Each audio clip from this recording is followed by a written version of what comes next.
Welcome to the Configure Price Quote podcast. My name is Frank Sohn and I'm the founder of CPQ Consulting. This podcast is 100% focused on Configure Price Quote, also known as CPQ, and will provide you useful insights into this topic. I'm very excited to have my guest today, Javed Jafar, with us. Javed has over 20 years of business experience in CPQ and billing, and he was a guest before on the CPQ podcast, but that was in 2019, so it was overdue to have him back on the podcast. He lives in Houston, Texas. Very excited to have him back. Welcome back to the CPQ podcast, Javed. Glad to be back here, Frank. It's been a long time, but this has again been a long time coming back, and things have changed. So. Absolutely, and that's why I'm very happy that you're back here. Let's start maybe by telling me a little bit, now our listeners, a little bit more about yourself and your experience in the CPQ space. So directly or indirectly, I've been in CPQ and billing space for over the last 20 years, starting with the on-prem legacy systems to cloud-based systems and all those like across various platforms, and now a lot more focusing on AI-first systems, obviously, and trying to actually separate the myth and the reality of AI-first system from what we hear. And this journey has taught me a lot, like working with organizations that are Fortune 500 to small startups to various industries. I mean, there are like realizing that, hey, there are different challenges at different scales, and there are different niches that actually are approaching CPQ differently. So that has been my learning. And every organization, there are some patterns I see, but it's largely comes back to like, hey, who am I selling to and what size am I at and what is my bigger problem today around it? How am I selling this to my customers? So again, that's a lot. That's one common thing that kind of drives a lot. But then you have the scale, the industry, and what does my competition do also play a role. Got it. And tell our listeners also a little bit the companies that you've been with, right? So because you have so much experience, it's probably worth mentioning it.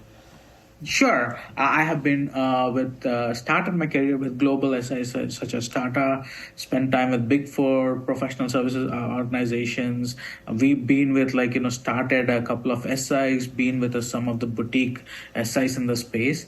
And yes, so I've seen it from, and also been an advisor and helping customers actually choose their partner or like during implementation and actually be the customer's advocate at the implementation stage. So you can say I've seen it from multiple angles over these past 20 years. And the flavor of being in the CPQ from different seats has actually been, I've been fortunate to experience it. Excellent. So you have a lot of experience. That's what we're looking forward to, right? So now first question is, what are you actually considering the most exciting development in the CPQ space in the last 1 or 2 years?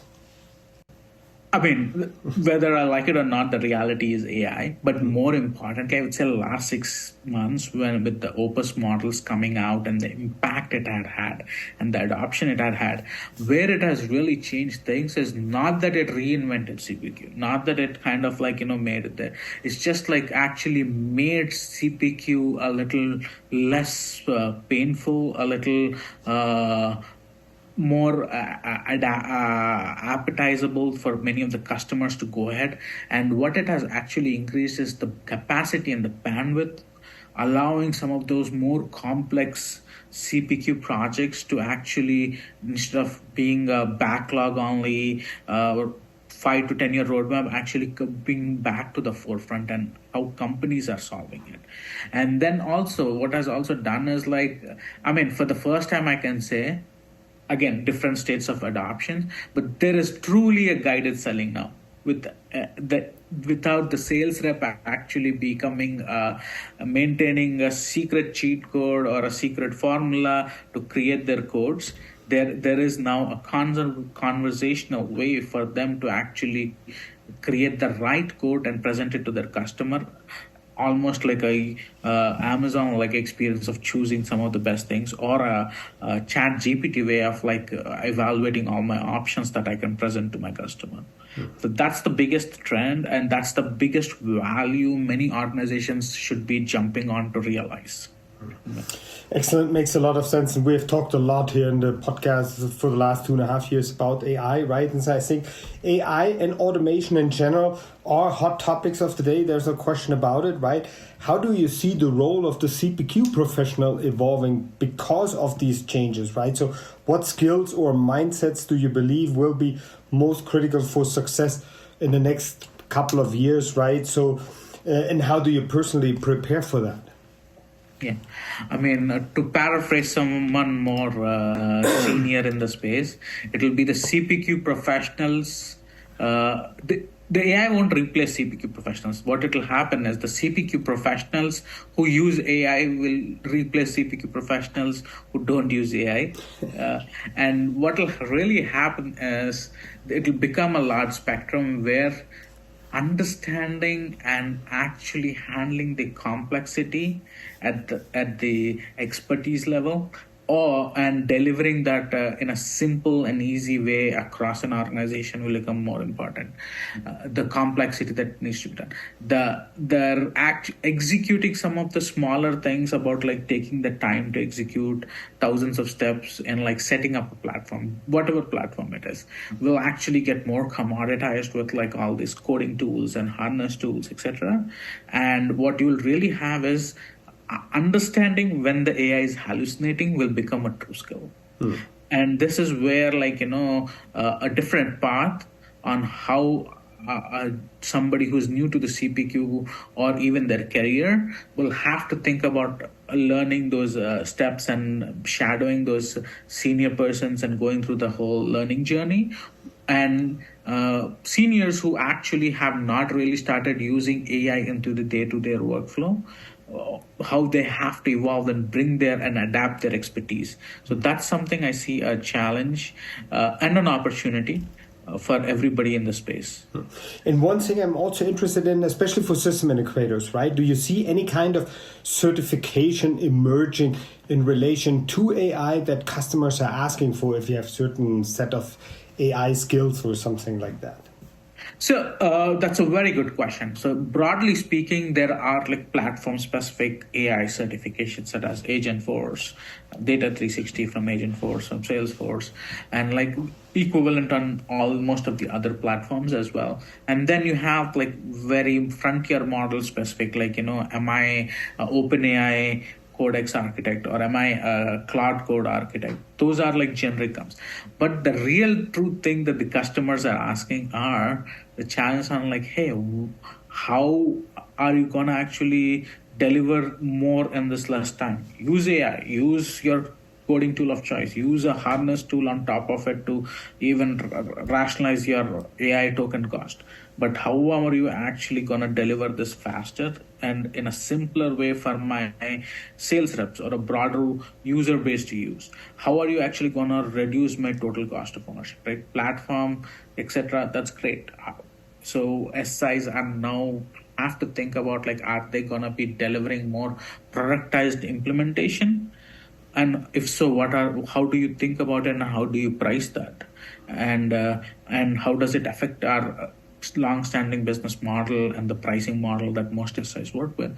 And going forward to how do I actually maintain that longer relationship with my customer across the value chain, right? Does that mean customers are they prepared to pay for value instead of just per hour? Are they prepared to actually request us to deliver more or engage more, or is just it going to be the shrink? No matter what, there is going to be a shrinkage of timeline. There's a faster time to value and faster consumption approach of like, hey, how many features am I using? And is it really what I need to be doing right now will become more and more important.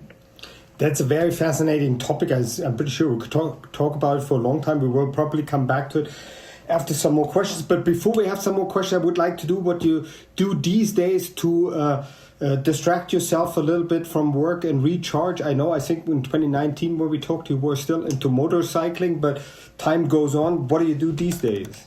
Yeah, that's a good topic. It's been now almost 5.5 to 6 years since I've done motorcycling. That's a little bad. Nowadays, I'm trying to focus a little more on my fitness and health as a whole. So taking those simple cardio based events, and then one thing I'm trying to now pick up is golf. So I've just enrolled in like the beginner's guide to golf kind of with a coach here, and trying to go through that whole cycle and understand it. I've been more of a watcher, have been to some of the PGA Tour events, but not really ever actually played it or ever been serious of maintaining a handicap. But I think I've started taking those baby steps to start on that journey. Oh, wow. So, and you're getting really competitive about this, about your cardio exercise as well as the golf, or how? It's not so much on the cardio exercise. I'm going to be maintaining a better fitness level, and I'll be focusing more on the golf. I do tend to get competitive about it, but that's not at the moment. I'm like, at this point, I'm like, hey, am I actually can be there for work through a day and work through a round of golf without holding up people like I've been doing. That's my first step, but I think I want to really maintain a competitive handicap into the future. Very cool, very cool. So no, I see lots of people when I talk to them on the podcast, right? So they have some competitive hobbies, right? So they can get pretty intense. We're just wondering how that has evolved for you right now. But now let's switch gears and let's talk a little bit about system implementers and the experts and the challenges they face right now when they implement solutions for their customers. You already touched it a little bit by saying that AI makes it more competitive. Tell me a little bit more about it, what you see as the biggest challenge right now for system implementers. When it comes to system integrators and customers buying these services, right, what has really happened is that the value on per dollar pricing is undercharged. Now, how it is coming up, right, does not mean that customers are going to move away or there is always going to be there. A new way to define it. What is really is hey, how much am I going to expect from the same hours that I buy? Say, for example, I'm buying 100 hours at a particular capacity. The expectation that I have from that output is way more than I would have had even 8 months ago, because the new timeline set new possibilities with AI and where the frontier models are, as well as the reliance on some of the open source, open weighted models delivering really good enough value, right? So that's where the expectation is changing. Now, does that mean what would I charge normally or expect a revenue of 200 hours? Or would it mean that I would only get 50 hours from it?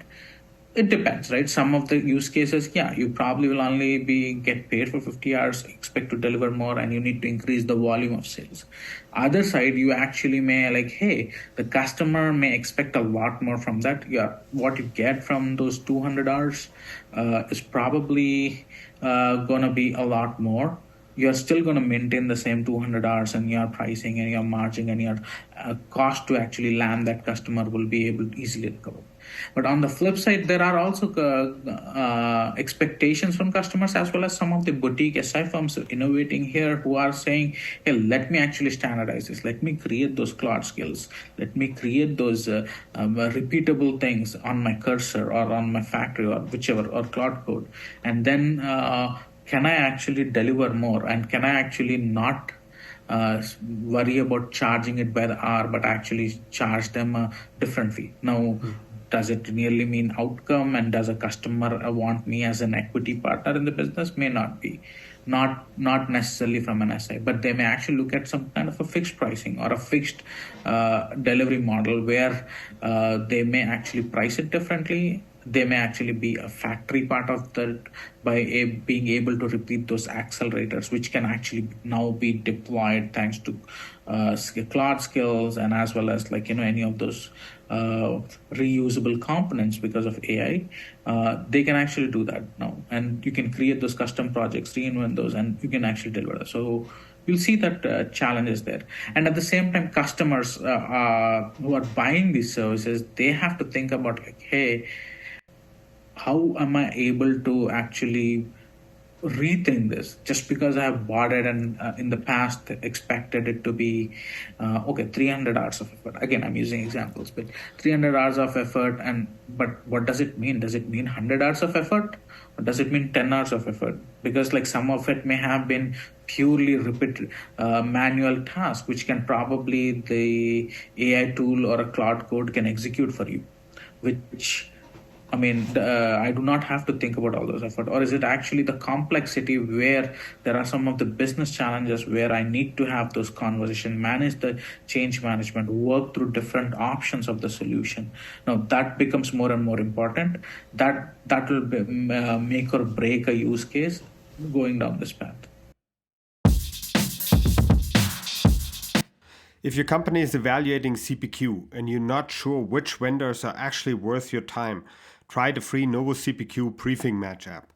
You answer a few questions about your business and requirements, and it gives you a more focused starting shortlist of relevant CPQ solutions. It's meant to save time, reduce noise, and make early CPQ research a lot easier. Go to novocpq.com and click on the CPQ podcast page to find it. Now let's look at the business climate at the moment in general. How would you describe that for your customers and the market that you work in? Right now, what has happened is the benefits of AI have actually led to only more spending, and there have been some initial realization across both customers, partners, vendors. It's like your costs have risen, but you have not actually realized the true evolution of or the true benefits of using an AI. Yes, there are so many things, right? And it all looks small, but there is like things like, I don't have to worry about my meeting transcripts. I know where I can get those. How can I go back to that? I don't have to worry about forgetting a thing. There is like enough AI reminders who will create those auto tasks, etc. Remind me and help me with these things. So that is all there. Those are like feels like so inconsequential. Just like 2 years ago, getting through a transcript meant probably re-listening to a thing. But whereas like now I can able to actually pinpoint which area do I need to actually re-listen to a particular podcast, particular meeting recording, particular thing, and then work from it, right? So that's definitely there. But this has actually created a problem of like, hey, I have spent that money. I've spent that $40 here, $30 here, $20, whatever it is extra, and I have been buying it across multiple things because there were some unique facets about this thing, but there's no like all-in-one bundle of sorts. So yes, there is spending has increased, and everybody is now getting on the hook for figuring out how do they show to their customers, to their leadership, to their board, what is the true value I'm getting from this AI, right? So this has actually caused a little bit of the shock, the displacement, short-term tactics, people kind of like taking a fear-based approach in many ways to handle this. Got it. And now let's also talk a little bit about Salesforce Agentforce revenue management, since that's an area you're working in as well, right? So how has that end of sale announcement impacted you and your business? I mean, rather than focusing on me, let me talk about stories, right? It's been a mixed bag. In terms of like, I mean, definitely Salesforce is very good with communication, but this particular piece, there was a lot of kind of like missed pieces that was felt. I'm not saying that is what happened, but that was like a perception that happened that affected everybody's in the market, created a lot of confusion, right? So this has this has led to people think about it. And Frank, I know the wonderful poll you led to kind of understand where people are doing about it. That was a very good sample. And the reality is very nuanced and it varies a lot, right? How do I actually think about it? And many cases, do I really need to think about it? And I feel that one of the factors that's actually driving any decision here is not about comparison of the functionality. Yes, that is there. Yes, there are certain things. But how do I actually tackle this? As the biggest thing is the migration of the experts, right? So even in a small organization or a big organization where I may have a dedicated team, hey, if I've been working on the old CPQ platform, the managed package from Salesforce, I want to spend this time. Okay, I want to work on my day job managing it, but I want to learn and experience and move my expertise to Agentforce, because that's where the future is. That's where the majority of it. That's where I can command the top salary, the best pricing, whatever it is, right? So that has will all is leaving to some of the decisions, right?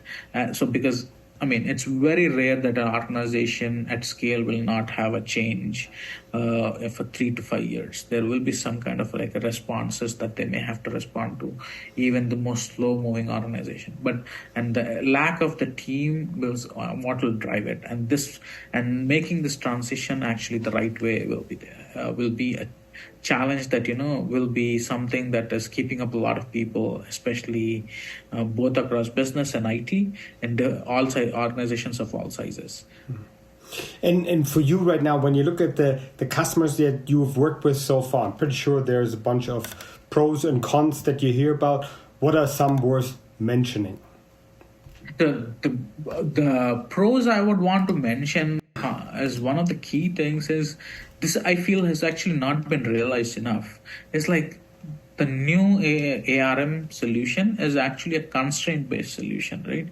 Think of it like how AI, the implementation wise, this is more AI enabling, and many people have not realized it, or they have not actually moved the transition from how do I think about my product structure and pricing to for this constraint based ecosystem rather than a rule based prior mode, right? So that change has not been absorbed. It's okay, yeah, I may use some of the best practices, I may use all the things, but I have not actually fundamentally change the way how my business is going through this way of looking at things, or and how AI is actually enable this, right? And on the other way that I'm seeing is like customers are asking, hey, I know I will face into some of the maintenance challenges down the line. Create those repository, create those AI enabled skills for me and give me on my coding platform of choice to kind of like help me navigate this, right? Be it the cursors of the world or Cloud Codes or whichever tool you're using. Create those things. They are actually saying, I want to get ahead of this. I do not want to migrate just because I need to. And I'm actually going to leverage the SIs or even my employees to help me with a clear target of creating these skills so that I can actually have like some way of like just managing without being forced to make a decision.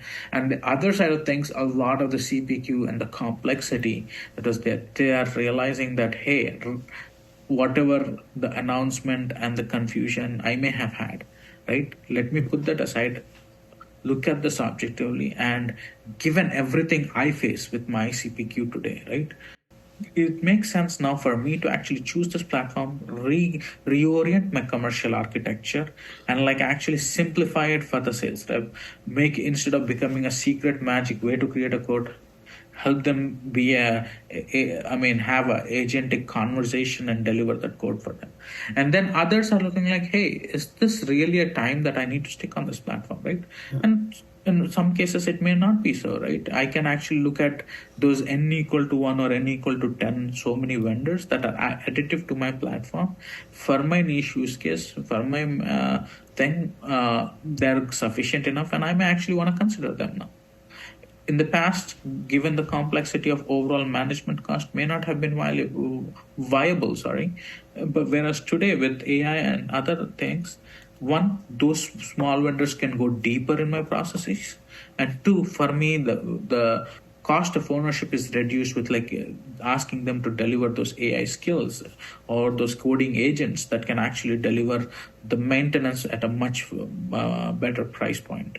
So in short, there is no one answer. It depends, and then you have the nuance that what is applicable to me that works out. Great. And I think in a prep call for this meeting, we also talked a little bit about a revenue cloud architecture, and you thought that it was be more suited to a certain type of customers. Tell me a little bit more about that and how customers can decide if the architecture works for them. Yeah, I think what makes sense, especially when I have like my products and pricing at scale, you what has now enabled me is thinking about like, hey, can I deliver this AI first way, right? Where I actually want to just create those basic level constraints. I can think about those rules later on. I can think about the various things later on. I can handle the complexity in my AI agents, right? Make those context engineering happen, make that observability happen so that my evals, etc., can handle it. And now can do it, right? So now one of the key areas that I see here is like, in a way, verticalization that has happened, right? So, for example, I'll talk about the insurance case. What has happened is, like, in the past, insurance brokerages would not really worry about a CPQ because it was like, hey, I don't know what I can do here. I am dependent on my insurance carriers, or I'm dependent on the state and regulatory things. I'm actually gonna try to mimic, assume it's more of a standard SKU model and go about it. Now they are actually able to think about in a, hey, design to order code way, right? Which was not really possible. And this is what has enabled, right? In fact, even Salesforce verticalization of ARM has enabled some of these things where I'm actually reducing the steps that are involved. Again, you, as we think about this, for a majority of the customers, solving a majority of the problems, choosing their verticalized top solution in the space like Salesforce makes sense, because it's just kind of like outsources my research and talent. But that's not always true. It depends on how big is your problem, like what is the impact of the problem and how does it impact my bottleneck, right? If pricing challenges are not something you care about, you don't need those additional things, right? Or the complexity, if I'm not manufacturing so many different SKUs across a supply chain that with parts coming in from different parts of the world, I don't need to worry about all those constraints where part A may not go with a part B. I can just like go ahead with like ready-made ship products, and I can just simply go ahead and sell. So it comes down to how you're doing about it. But I think what it has enabled, and what I'm hearing from customers has enabled, is where I have this complexity that happens, where I needed all those a lot of add-on solutions, and then how struggled with actually making that user experience first, sales. Instead of being a mumbo jumbo that is hidden in some secret person's head on creating a magical code, you are actually enabling a code, right? And the demand has also shifted, right? With I mean, my expectation is I can tell ChatGPT to do this, I can tell Claude to do this, or Gemini to do this, and I connect with my Salesforce or connect with my CRM of choice. Why am I not getting a code there, right? How are you not maintaining the context about this particular customer, my particular product portfolio, my particular add-on solution on top of it, and the complexity pricing, and bringing me the top two choices? Now that has changed, and obviously Salesforce in this space has made the right move going headless. And I see more and more platforms choosing, rather just thinking about an API first, actually thinking about delivering a headless experience that has truly opened up the opportunities and unlocked the availability of CPQ to where my user is, right? And has delivered a different skin tone, or like a video game skin of sorts to CPQ for different parts of the organization. On this one, I want to follow up a little bit because I want to understand from your point of view how widely used AI is from your point of view in regards to CPQ, right? So it's obviously used in every office every day, I guess, by most people these days. But from your point of view, what would you say? What's the percentage of customers who really use CPQ and AI in production on a regular basis? Yeah. So with AI usage and CPQ, what I see is actually it's a lot more hype than reality at this point. With people on all sides of the house, they say they are doing AI, but not really doing it. Like the agentic experience of AI and CPQ is not there. There's a lot more being used in actually setup of AI, usage of AI for setting up the CPQ than actual true coding experience. But I think soon it'll switch over to coding, the true guided selling in a natural language way, interacting with a chat or some other interface to kind of like create those AI-based codes, AI-enabled codes will be higher. Overall, I would say like only 30% of the people are there. 70% are still working through it. Fair assessment, and as always, super interesting to talk to you, Javed. What's a good way for interested listeners to get a hold of you in case they have any questions for you or your team? Best way to reach me is over LinkedIn. I'll share my LinkedIn URL and you can get in touch with me. That's the best way. Excellent, and we will have this link in the show notes. As always, thank you very much, Javed, for making time for the CPQ podcast today. Thank you. I'd like to thank everyone for listening and hope you learned something interesting today. If you like the podcast, please go ahead and rate it on iTunes or share it with your friends and colleagues. In the meantime, you can find us online at www.novocpq.com. So long, everyone.